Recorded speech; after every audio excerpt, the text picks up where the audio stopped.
اللہ سے ملوا جاتی ہے صحبت اللہ والوں کی۔ محترم بزرگوں اور دوستوں، اس طرح کے کئی جمعہ سے آپ ایک آیت مبارکہ تشریح سماعت فرما رہے ہیں۔ آج اس کا تیسرا حصہ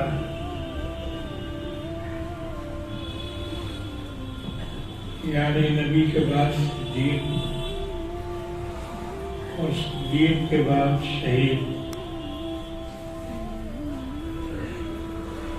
اس کا چوتھا ٹکڑا ہے صالحین۔ شہید پر کچھ باتیں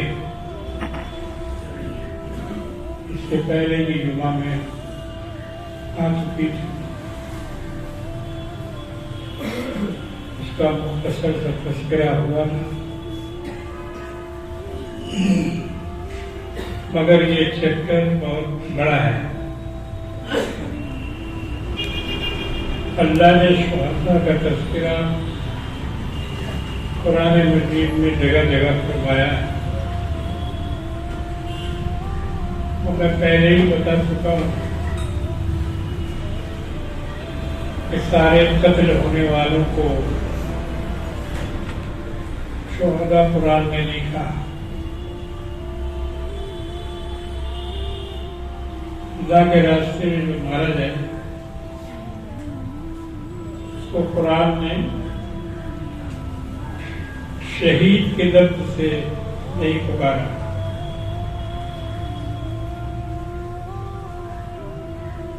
یہ کہا کہ یہ لوگ اللہ کے راستے میں قتل ہوئے ہیں، ان کے درجات بہت ہیں، لیکن شہید کا جو لفظ ہے یہ دوسرے معنوں میں استعمال ہوا ہے۔ اس کو ٹھیک سے سمجھنا چاہیے۔ شہید بھی شہید ہے،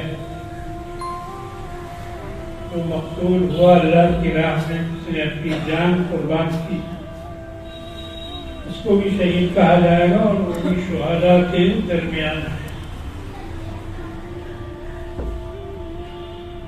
ایک بڑا درجہ ہے شہادت کا۔ ایک شہید اللہ کی گواہی کے لیے، شہادت کے معنی ہے گواہی، شہید کے معنی ہے گواہ۔ جو اللہ کی راہ میں مارا جائے، قتل ہو جائے، اس کو شہید اس لیے کہتے ہیں کہ وہ اللہ کی اور اس کے رسول کی گواہی اپنی جان دے کر کرتا ہے۔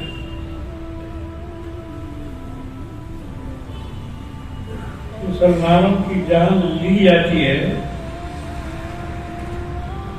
مگر شہید اپنی جان دیتا ہے، قربان کرتا ہے اپنے آپ کو، اپنی زندگی کو، اپنی جان کا نذرانہ اور جان کا ہدیہ اللہ رب العالمین کو پیش کرتا ہے۔ جیسا کہ گزشتہ جمعوں میں نے آپ کو بتلایا، حضرت زیاد بن سکن رضی اللہ تعالیٰ عنہ کا واقعہ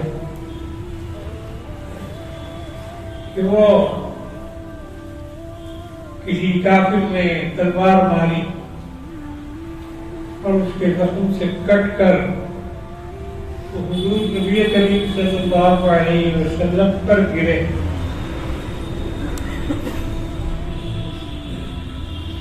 اور گرے تو نبی کریم صلی اللہ علیہ وسلم نے ان کو اپنے گھٹنوں پر اٹھا لیا، زمین پہ گرنے نہیں دیا۔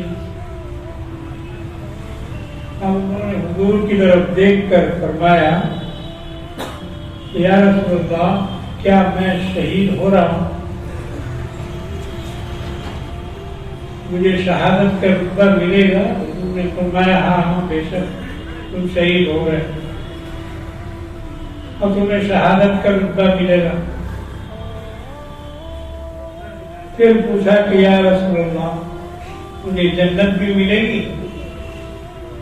کہا بالکل تمہیں جنت ملے گی۔ تب انہوں نے کہا کہ یا رسول اللہ میں جنت کی خوشبو محسوس کر رہا ہوں، مجھے جنت کی خوشبو آ رہی۔ یہ تھے وہ شہید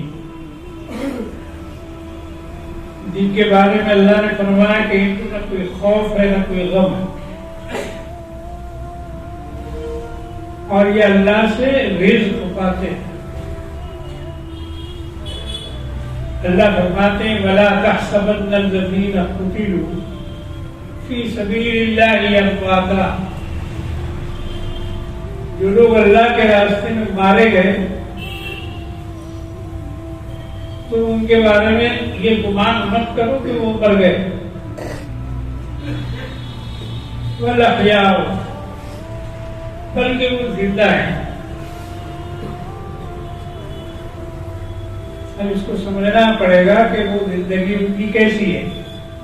دنیا سے تو بظاہر چلے گئے، موت تو آئی، دفنائے گئے، کفن دفن بھی ہوا، نماز جنازہ بھی پڑھی گئی، قبر بھی بنی، پھر زندہ کہتے ہیں۔ وہ زندگی جو ہے وہ برزخ والی زندگی، عالم برزخ میں اللہ نے ان کو زندگی دی ہے،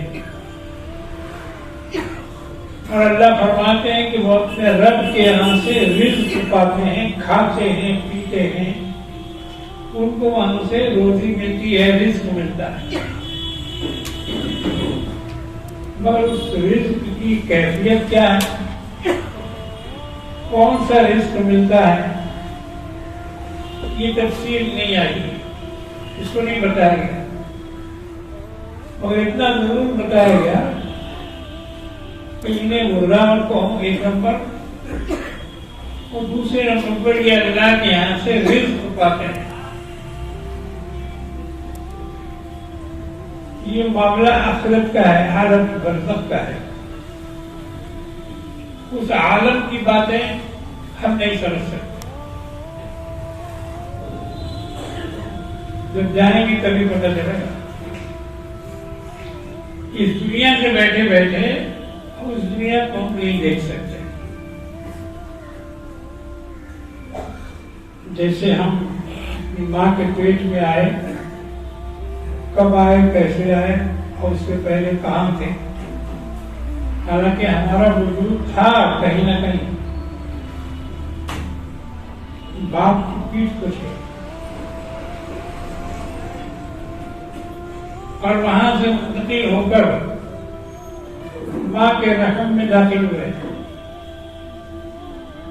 ایک کیڑے کی شکل میں تھے، بالکل ایسا کیڑا جو مائکروسکوپ سے دکھائی دے، اور وہ بھی وہ مائکروسکوپ، الیکٹرانک مائکروسکوپ، جو کسی بھی چھوٹی سی چھوٹی چیز کو 10 لاکھ گنا بڑا کر کے دکھاتا ہے۔ اس سے انسان نے آدمی کے جرثومے کو دیکھا، اور وہ بھی لاکھوں کروڑوں کی تعداد میں ہوتے ہیں، مگر اس میں کا ایک ہی جرثومہ آدمی بنتا ہے، باقی سب کے سب مر جاتے ہیں۔ یہ اللہ کی تخلیق کی شان ہے۔ آج بھی دنیا ایمبرولوجی پر ریسرچ کر رہی ہے، مگر الحمدللہ جتنی بھی ریسرچ ہوئی ہے سب قرآن کے مطابق ہے، اس کے خلاف ایک بھی ریسرچ نہیں، جو کہ قرآن نے کہا۔ ایمبرولوجی کے بارے میں کئی جگہ اللہ نے فرمایا ہے تو یہ فرمایا کہ تم اپنی پیدائش میں شک کر رہے ہو، تذبذب میں ہو، کیسے ہوا، کیا ہوا؟ تو اللہ فرماتے ہیں یا ایھا الناس ان کنتم فی ریب من البعث، اے انسانوں اپنی پیدائش میں تم شک میں پڑے ہوئے ہو۔ فإنا خلقناکم من تراب، سب سے پہلے ہم نے تمہیں مٹی سے بنایا، ثم من نطفۃ، پھر اس مٹی سے وہ نطفہ تیار ہوا۔ مٹی سے نطفہ تیار ہونے کا مطلب جتنی غذائیں آدمی کھاتا ہے جو زمینوں میں اگتی ہیں، ساگ سبزی ترکاریاں اور دوسری چیزیں، چنا دال گیہوں، جو بھی غذا اس سے ملتی ہے انسان کو، اللہ نے فرمایا کہ ان غذاؤں میں سے ان کا نچوڑ، ان کا سر، اس سے نطفہ بنایا جاتا ہے۔ ثم من علقۃ، اس نطفے کو پھر لوتھڑے میں تبدیل کیا۔ ثم من مضغۃ مخلقۃ وغیر مخلقہ، پوری تفصیل ایمبریولوجی کی ہے، پہلے کیا، پھر اس کے بعد کیا، پھر اس کے بعد کیا۔ اللہ تبارک و تعالی نے جو تخلیق کی ہے اس میں مٹی کا ایک بڑا جز ہے۔ اب یہاں جو رزق ملتا ہے شہیدوں کو، تو اس کا سمجھنا یہاں سے مشکل ہے، مگر پھر بھی رزق ملتا ہے، یہ یقین رکھنا چاہیے کہ وہ اپنے رب سے روزی پاتے ہیں۔ رزق صرف دال بھات پلاؤ قلیہ قورمہ کو نہیں ملتے، بلکہ رزق میں ہر قسم کی سہولت ہوتی ہے، ہر قسم کی سہولتیں جو آپ کو میسر ہیں وہ آپ کا رزق ہے اور آپ کے رزق میں شامل ہے۔ صرف کھانے کو رزق نہیں بولتے، کھانا اس میں ہے، رزق میں کھانا بھی شامل ہے، مگر صرف کھانے کو رزق نہیں بولتے، بلکہ زندگی کی جتنی بھی سہولیات اور جتنی بھی آرام کی چیزیں میسر ہیں وہ سب کا سب رزق میں شمار ہے۔ اللہ نے وہ زندگی ان کو وہاں عطا فرمائی ہے۔ حضرت جعفر بن علی رضی اللہ تعالی عنہ جنگ موتہ میں حضور نبی کریم صلی اللہ علیہ وسلم نے جب حضرت زید بن حارثہ کو سپہ سالار بنا کر جنگ موتہ کے لیے اسلامی لشکر کو روانہ کیا، اسلامی لشکر کی تعداد صرف 4000 تھی،